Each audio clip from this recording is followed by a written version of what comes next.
के गर्दै हो किचनतिर मौ बहाना हात के गर्ने अनि पुवा बनाऊ कि भनेर के आज खाजा धेरैमा पुवा खान मन लाग्यो के यो बुढीहरूले त थियो त्यो राखेर बनाउन लाग्यो के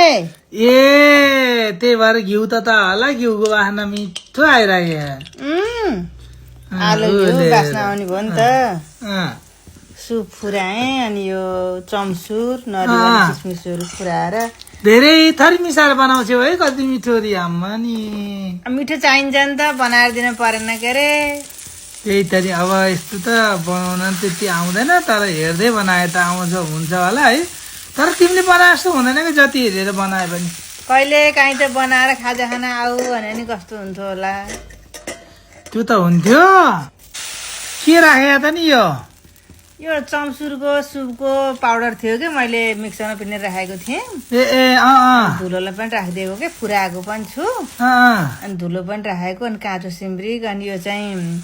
सखर हो के मैले पगालेर छानेर राखेको हुन्छु बेली त्यसलाई सर्र राख्दैछु मङमङ बास्ना आउँछ खानामा राम्रो पनि हुन्छ चिनी भन्दा त्यो भयो हुनाले अनि मैले सखर राखेको के ए लो आहा